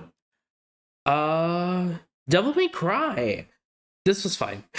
It was fun. It was charming. It was charismatic, but that's also just kind of what I expected from this show. Um, there were a couple of fun action sequences. uh the issue is that the villain is not compelling until episode 6. Meanwhile, you're just trying to like figure out where to go. I think season 1 episode 2 has one of the best is one of the best episodes, along with season 1 episode 6. They both just have season 1 episode 2 is just like one environment, people keep entering in, swarming in, and just fighting, and just action, and just like you show the skill of the main of Dante as a main character on display, and that was really a strong thing to do. There are other things there, like there's a plane, like falling from a plane episode, which is a classic action sequence. But there's one episode in season 1, episode 6, the first circle. It is the two backstories of one of the other main characters, her tragic backstory of a child, and our main villain, and his tragic backstory, and the way that the style is like realistic on Earth, and like this sort of stylized, like I would always say Hilda, or there's this show called The Doomies that's coming out. Hilda slash The Doomies esque about it. It's a really amazing episode, and the thing is that it has very little. It has almost no dialogue. Like I think the only dialogue that's there is like either at the at the very beginning of the episode, and then at the very end, and there's no dialogue in between. It's just music. Like, oh, such a good episode. I think that this, if there's one episode that's going to be nominated, it's probably episode 6. But as like an animator, like the way that episode 4 just like weaves in slowly, that's the most memorable episode to me. The Legend of Vox Machina. So I had seen season 2, season 1 and season 2. Imagine I was like, yeah, I watched season 2 only, and that was it. So my general thoughts on Vox Machina so far. Season 1 I thought was good. I thought that there was a bit too much of a focus on Percy. They do try to bring in like the other characters a couple times, but I do think that Percy takes the spotlight a bit too much. Season 2, I think that they gave a lot better spread to the other characters. And here's the thing, I am more focused on character development. I'm more focused on character storytelling and the plot. And in my mind, the plot is how the characters react to it. It's not about how like the plot reacts to the characters. It's how the characters react to the plot. So for me, when I was watching Vox Machina, I felt a lot more compelled by season 2 than I was by season 1. Even though season 1's plot was really good, I think that season 2's characters were just a lot stronger. Like they were balancing a lot more stuff, they were doing a lot more things. It was really good. And then season 3, I think, kind of continues that a lot more. And season 3 like has a very stronger kind of through line there, where like they rearrange a few things. It's really fun. Let me see what episodes. Are there any specific episodes that I remember from season 3? Not really. I did like the Percy and Vex. Oh, season 3, episode 4, Hell to Pay, where they meet one of the guys from EXU Calamity. That was really good. Cloak and Dagger, Percy's death. Yeah, I think Vox Machina season 3 was really good. I'm currently watching Mighty Nine. We will get to that. Probably, I don't know if today or at some point, but we will get to that. Hyperventilation. I saw a lot of people I saw a lot of circles talking about this, and I did not realize that it was basically just a an erotic story, but it was still good. It was still good. I just did not expect that to happen. Skip and Loafer. Oh, I was missing like, so when I was watching Skip and Loafer, I was really missing the like the serenity that I had while watching Frieren, and that sort of like peace and like very chill sort of vibes, like very low stakes sort of storytelling. And so I heard that Skip and Loafer uh was very like tooth rottingly sweet. So I was like, you know what? I will give it a shot. And it was exactly what I needed. I binged the entire thing in a night. It was amazing. It was really good. Oh god, it was good. It was good.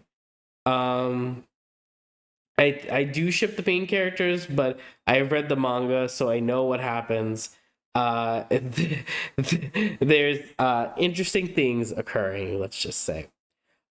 Secret level. Oh my god. Ugh, I thought I would not have to talk about this soon. Secret level is the what's it called? Secret level is the Amazon Prime video game adaptation anthology series by the creator of Love, Death, and Robots. So here's the thing. I did not want to watch this because it just does not sound like a fun time. But the issue is that it's technically industry homework to just be like, okay, what experimentation's going on? What kind of stories are being told? So I was like, you know what? I will give it a shot. Usually do not like Love, Death, and Robots because I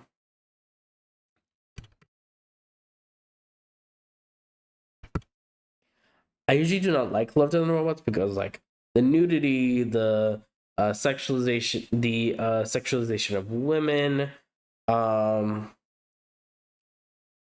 the like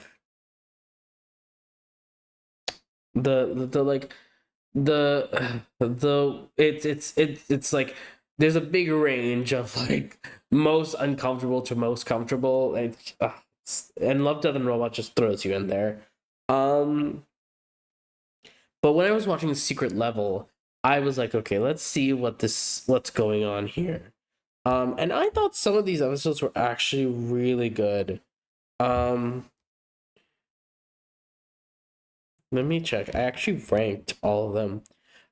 The ones that were the best to me were Sifu, It Takes a Life. This is where the guy like gets I have to give a very quick disclaimer. I do not know anything about these games. I do not know anything about these games, and I do not understand these games at all. I just care about the story. So Sifu, It Takes a Life. I really enjoyed how like it sets up like just time, and it sets up like these themes of like memories. My baby. Warhammer 40k. They need I did not anticipate Warhammer 40k to have the best episode. I know that like a lot of people don't take this seriously, like traitors to the Empire, heresy, and it's just like, yeah, look at my cool little mini, and the Warhammer fandom is like very chill about that. Um, but no, it was so good. Like the way that it's just maneuvers. And there's just one sequence where like they are just slaughtering enemies with no like folly at all, with no foley at all. It's just pure music. It's so pure music and pure action. It's so good. Um, Unreal Tournament Zon, just like robots. They are like they are in our Hunger Games, but they're actually killing us. So they are doing a revolution. So we must kill them. Blah, blah, blah. Concord. So what happened was that I didn't want to watch this in linear order because I had a feeling that Playtime, the last episode, was not going to give me the same cathartic ending that I would like. So what would happen is that I would roll a dice to determine what episode I would watch, and the finale for me was the Concord finale. And that episode was actually really good. It was funny, it was engaging, it was tense at certain points, and yet it really focused on like a team dynamic. And I feel like that is something that Love, Death, and Robots often misses, like genuinely funny humor. And Concord was like Concord was easily one of the top 10, one of the top episodes just because of that. Other ones that I thought were good, Outer Worlds, The Company We Keep, that was the one with the humor one. Splunky Tally. Other ones that I thought were okay but not as great. Honor of Kings, Mega Man, Exodus, Pac-Man, New World. The visuals were great, but story was fine. Was Playtime. Didn't really like the Dungeons and Dragons one, Armored Core, or Crossfire. The thing is that overall, Secret Level is less problematic than Love, Death, and Robots, but it's also simultaneously more boring. So I don't know what that says about me. I'm just being like, you know, oh, let's keep going. Let's keep going. Let's keep going. Invincible season 2. So I had a long break between. So I finished Blue Eye Samurai, and I was like, okay, I'm looking for another long show to replace on Fridays, and I was like, oh no, Invincible just finished, and I was like, okay, you know what, might as well. So I watched season 2, and I will have to say it was not as good as season 1, but I do think that a lot of the things here were necessary. I think to me, season 2, episode 4 is the one that stands out the most, just because like the show really feels like it needs Omni-Man for most of its run. So that was like the best episode in my mind. Season, just like I had a lot of criticism about like them viewing Amber as very disposable, like them not legitimizing her as a romantic love interest and just being like a stand-in for Adam Eve, for them to like rush through that later. And that's exactly what happened. Spoiler for season 3. But when season 2 happened, I was like, okay, this is fine. It's not great, but it's fine. It could be like something a bit more interesting. Like we're not digging into the same concepts of interest that we had. I think they kind of try to get there in the season 2 finale, but they don't quite reach there. Yeah, I was very nervous when I was going into season 2. Just like, please don't give me a season 1 finale thing again, because the season 1 finale messed me up.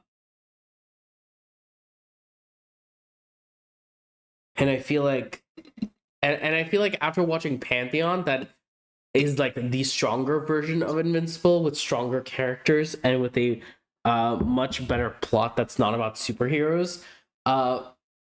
It just felt like it just felt like a lot less impactful whenever stuff would happen in Invincible, because I feel like Pantheon was like a trench for me to go through, and then Invincible is just like a walk in the park. Um, mm, God, there's so much left. Okay, I'm gonna just speed run through the rest because I feeling myself fading. It's been 2 hours of me just talking about shows. I think I'm just gonna keep going. Uh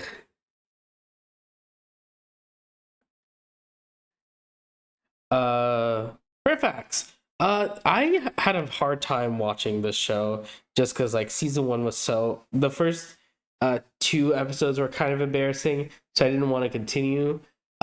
It was kind of true later on. I think episode 4 is like legitimately not good. But all of the other episodes get better and better and better as it goes on.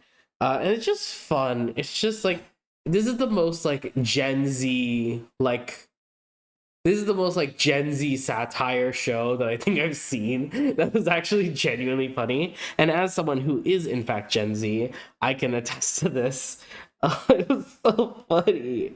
And the way I'm not a big like person who's a part of like hype culture or like pop culture. I know of pop culture at times just because like like a lot of the animation people I follow just somehow like you cannot escape pop culture if you're on social media.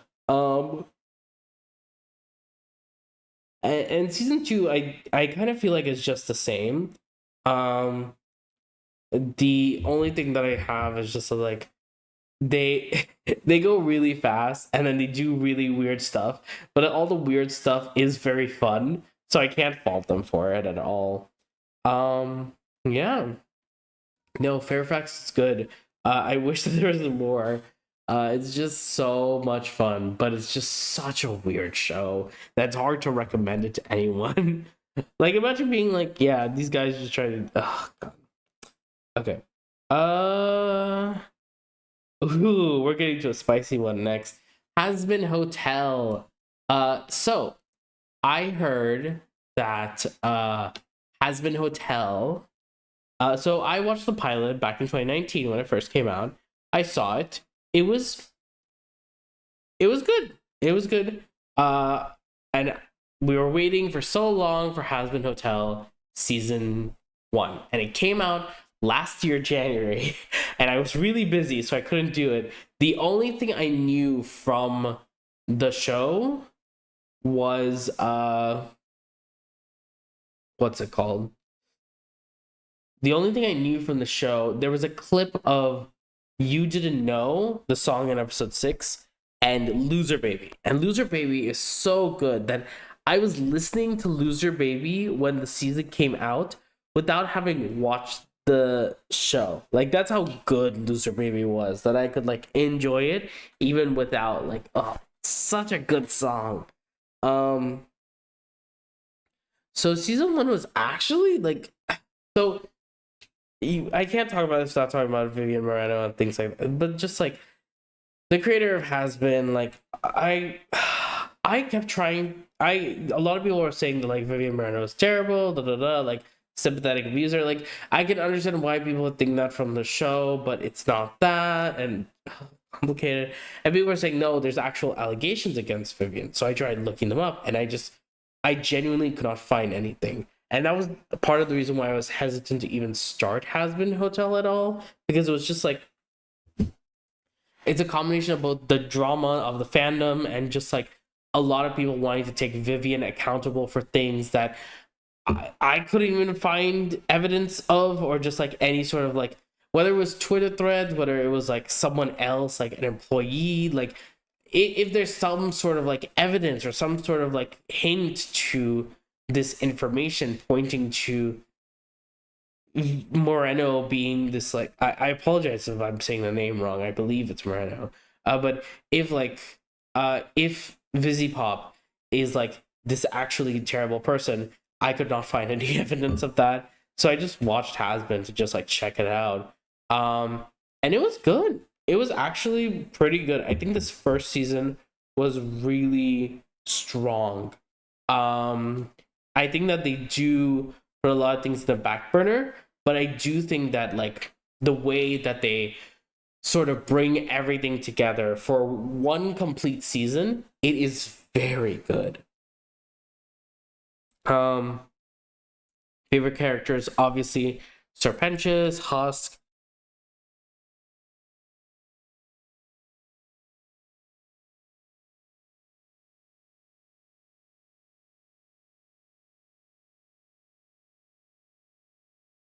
Like the format of the hotel. So that I quite enjoyed. Love, Death and Robots, Volume 4. This one was weird. There's like 2 episodes in here that I think are genuinely not good. Can't Stop. I think this is the one that's been complained about a lot. And Golgotha. I think Golgotha is so weird because this is a live action episode. I did not come to Love, Death and Robots for a live action episode. If I want, it's genuinely not good because it's just like, I came here for animated anthology sci-fi shorts. I did not like, as much as I understand that VFX is part of animation and the animation industry as a whole, at the end of the day, this is an animated show and it's not a it's not a CGI. Like, oh, goodness. No, there are some episodes here. I think the episodes that I really liked were How Zeke Got Religion, For He Can Creep, The Other Large Thing, excuse you, uh, For He Can, uh, For He Can Creep, How Zeke Got Religion, The Other Large Thing, and 400 Boys. I think 400 Boys is actually a lot better of a,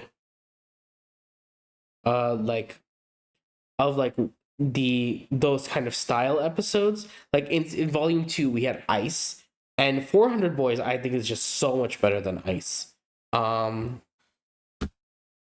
yeah. uh yeah, i I don't necessarily want more Love, Death and Robots, but I wouldn't be opposed to it.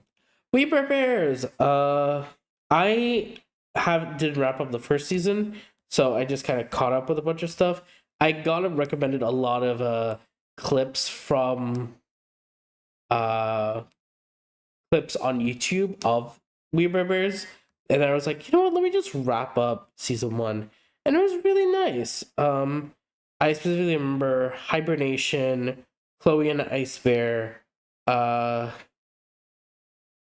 Tote Life. Those were kind of the ones, and Emergency. Those were the ones that I was like, okay, these are so much fun. Um, I don't know if I want to. I think I might catch up with season 2 at some point, but there's just so much other stuff. Oh my god. Okay, we're getting into a big one next, and that's 2 hours into this. Ianu, Child of Wonder. I have to say here, I don't think the show's good. I think that this show has an interesting story. I do not think the show itself is good. The show itself is trying to like be this great story like Avatar: The Last Airbender, but um they like cut down their own sincerity a lot of times, and like the way that the animation, the way that the music, like the music does not treat the music, and the emphasis of the dialogue does not treat it like the serious story that it is. um like Super Team 4, I feel like the actors handle the actors handle their dialogue with as much sincerity as is needed.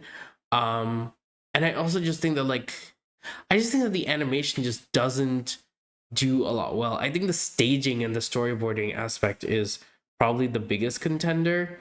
I think that they could have saved a lot more resources in a couple of places, but I just I'm waiting for season 2 to come out because I am so endlessly fascinated by everything that's going on with the show. I don't want to talk about Ianu too much for now, but I do not. I This is the one that is the most disappointing because so many African stories are Afrofuturism, and this was one of the stories that was like Afro fantasy, and it's like, oh please, we're so close, we're so close, I can taste it. Um, and yeah, it's unfortunate and a bit disappointing. Um, Moon Girl and Devil Dinosaur. Okay, Moon Girl and Devil Dinosaur season 2. I had not. I watched the premiere. I watched the first episode when it premiered, like years ago. Was it last year? Or was it the year before? Um, I think it was last year. Wow. Okay. Last year season 2A dropped, and it was good. I watched the first episode, and the first episode's a lot because it just traumatizes Lunella immediately. But then when season 2, the rest of season 2 was gonna come out. I was catching up with it. I was trying to figure like, okay, what do I want to watch? Like, what's going on here? So I decided, you know what? I'm gonna just start watching it. So I started watching every one episode a week, and because there are like 24 episodes total, so I had to catch up with 23 episodes. it was a lot. So I think I spent like the first half of 2025 just watching Moon Girl on Saturdays. It was fun. I love Kid Cree. He's so fun. Uh he was the best addition to this entire season. Like the episodes with him, like Kid Cree, in the heist had him partially, but it was just fine.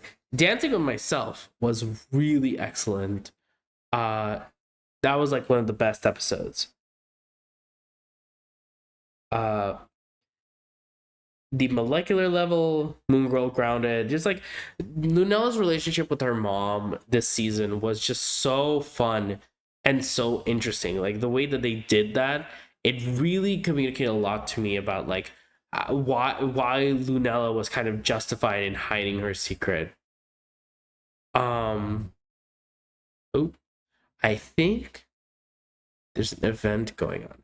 I think we're gonna wrap up Moon Girl here, and then maybe tomorrow I will finish up this talk through about TV shows. I did not expect this to go through for over 2 hours and still promising another stream.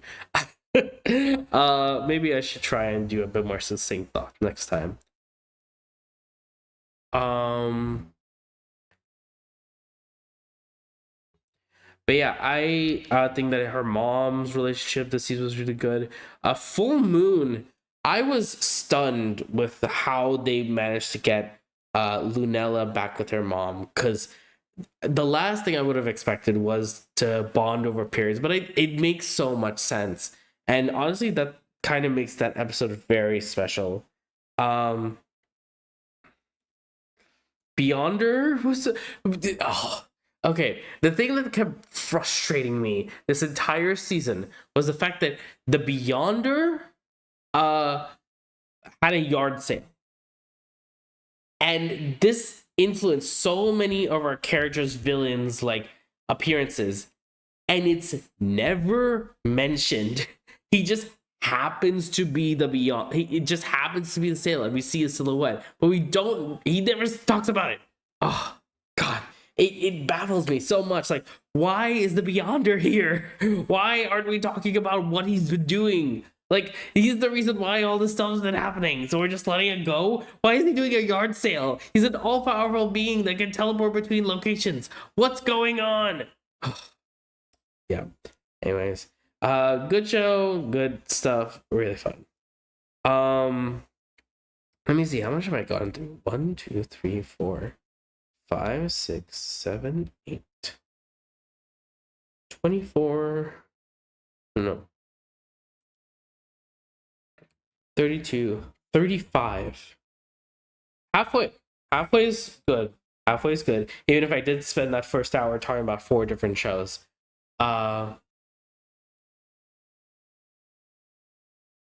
yeah. Yeah, there's an event going on. I cannot in good consciousness continue this this way.